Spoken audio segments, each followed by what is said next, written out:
un viaje por la historia. Iniciamos en Grecia, que es la cuna del conocimiento. Es ahí donde nace la hermenéutica y la argumentación como un componente filosófico griego. La hermenéutica tiene su aparición por medio del dios griego Hermes, al que los griegos atribuían el origen del lenguaje y la escritura. Los griegos identificaron también el mundo de la literatura y la retórica, siendo el derecho una rama de los mismos. Los griegos deslumbraron el poder de la palabra y la argumentación, y por medio de la retórica crearon elementos esenciales para el ejercicio de la ciudadanía. Continuamos con el pensamiento clásico que estaba guardado en Constantinopla, ese pensamiento que fue creado por los griegos y asumido por los romanos, que eran grandes guerreros. Estos, cuando se encuentran con los griegos, supieron cuál era la fuerza del espíritu. Se forma entonces el pensamiento grecorromano, y es cuando ese pensamiento retorna a Europa en el periodo del Renacimiento.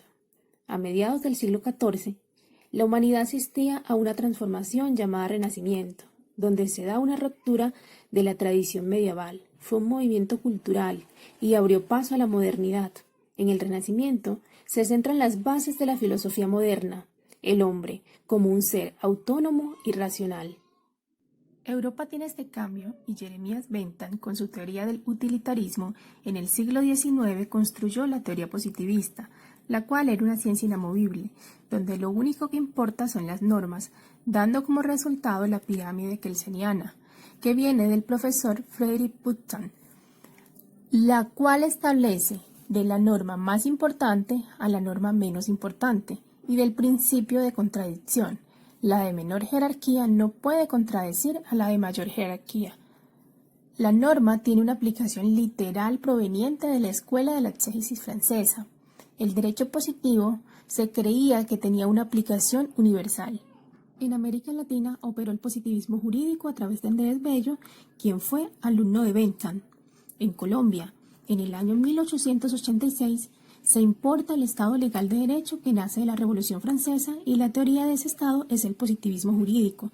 Después de la Segunda Guerra Mundial, en 1945, se inicia un movimiento que rompe con la escuela de la exégesis y los casos ya no se resolvían de manera literal.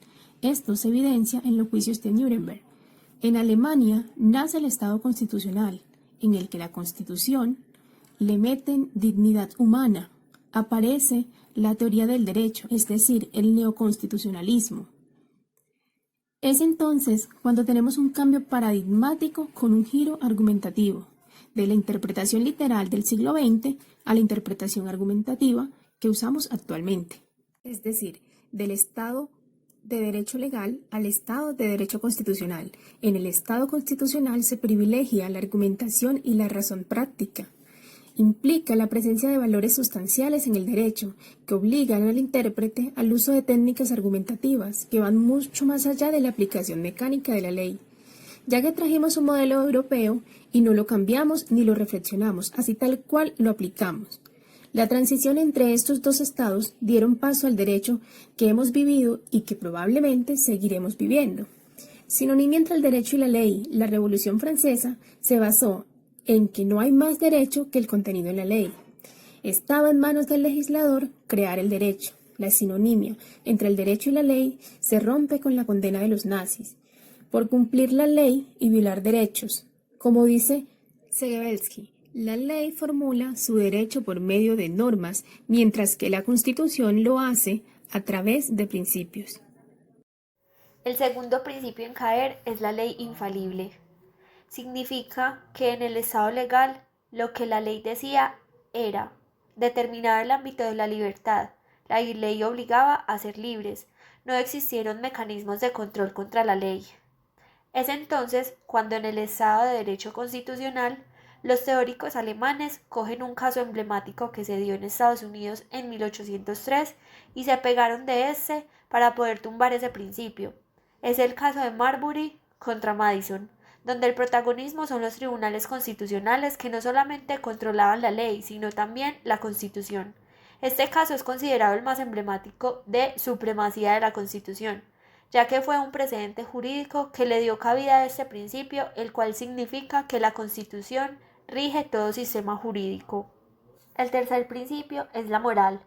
La moral estaba separada del derecho, era un principio que provenía de Kant y Kelsen, donde sostenían que cuando se hablaba de la norma y su creación, su análisis debía estar separado de cualquier otro campo de lo social. Luego, en el Estado de Derecho Constitucional, surge una corriente crítica por Habermas y redefine el derecho con la siguiente afirmación: la moral emigra al interior del derecho y se incorpora por la vía constitucional, donde para comprenderla es importante reconocer los ámbitos de los derechos humanos. Se dice entonces que la injusticia extrema no es derecho, es un límite moral. El cuarto es la interpretación. En el Estado de Derecho legal, la interpretación se basaba en la escuela de la exégesis francesa, que decía que el juez no le podía dar ningún tipo de interpretación a la ley. Él no podía salir de la aplicación del tenor literal de la norma. A esto se le llama interpretación exegética de la norma. Es entonces en el Estado de Derecho constitucional que la interpretación va mucho más allá de la aplicación mecánica de la norma. Aquí tomamos cada caso como único e irrepetible, dadas las circunstancias y los modos. Aquí el juez se sale del tenor literal de la norma y pasa a estudiar cada caso y a crear derecho, ampliando la protección de estos a través de sentencias argumentadas. A esta nueva forma la conocemos como interpretación argumentativa. Todo esto se dio debido a las acciones que se manifestaban en casos concretos y en la vida real, en la sustentación de nuevos asuntos, y con estos brotes en el mundo jurídico empezaron un estudio que dio resultado a todos estos cambios. Luego, en 1991, nace una nueva constitución y el Estado Constitucional Democrático Social de Derecho, y su teoría jurídica del neoconstitucionalismo, donde toma vigencia la interpretación y la argumentación. Aquí el ordenamiento jurídico constitucionalizado está impregnado por las normas constitucionales. La Constitución condiciona las fuentes del derecho, la legislación, la jurisprudencia y la doctrina, al igual que la acción de los actores políticos. La Constitución debe ser siempre rígida, debe tener altas exigencias para su propia reforma. Aparece la persona humana como sujeto de derecho internacional y se produce una profunda reformulación de la soberanía estatal. El juez puede aplicar directamente la Constitución sin que sea indispensable la mediación legislativa. Así, tenemos entonces el principio pro domine. Es un criterio interpretativo que establece que toda autoridad del Poder Judicial, Legislativo o Ejecutivo debe aplicar la norma o la interpretación más favorable a la persona o a la comunidad. También el principio favor libertatis es considerado como un principio general del sistema de los derechos fundamentales, que consagra que en caso de incertidumbre hay que optar por la interpretación que menos limite los derechos humanos.